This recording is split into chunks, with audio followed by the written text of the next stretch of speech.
This must be one of my favorite "Hey Suze, I'm confused" questions ever asked to date.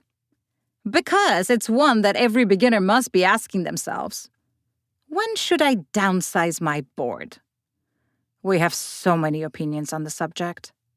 Welcome to the Wipeout Weekly, the daily podcast for beginners, wannabe surfers, and seasoned wipeout enthusiasts. No hype, no filler, just the highs, lows, and honest truth about learning to surf and finding your place in surf culture. I'm your host, Suze Wilson. Let's go out. Hey, Suze. I am confused. I have been surfing for a few months now, and with the holidays coming up, I thought I could treat myself to a new, smaller board. Too soon, do you think? I'm finding conflicting info on the web. And even more importantly, what size? I'm riding an 8-footer now.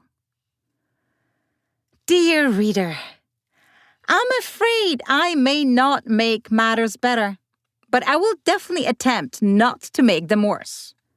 You see, it's a difficult question to answer because truly, it depends on your circumstances.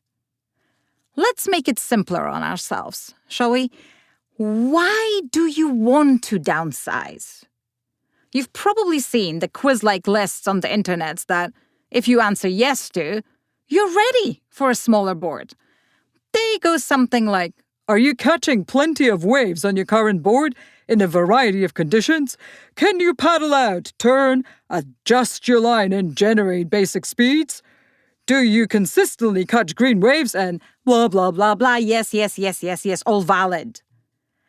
But what if you started on a board that was too big for you in the first place because you're light or petite, and you struggled through, but you persevered during those first beginner months, huh? How do you like them apples now? See, this is what I mean by different circumstances. Or perhaps you just got a holiday bonus and a new surfboard is a perfect self-gift. Of course, you won't be getting another board of the same size. You want to build your quiver like a smart person. You may want to think about it this way. What will this new smaller board give you that your current board doesn't? It could be as simple as, I absolutely hate riding a foamy.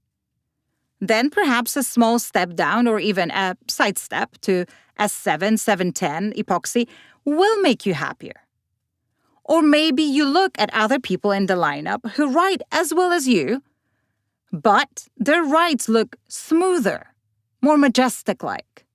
They glide when your board chokes. Now you're on the right track. Pay more attention to what kind of boards they ride. Maybe even strike up a conversation and find out the exact make and model and why they chose it for your local break. Preferably interrogate after the surf. Perhaps you're a surfer who answered all those quiz questions with, yes, of course I can do that.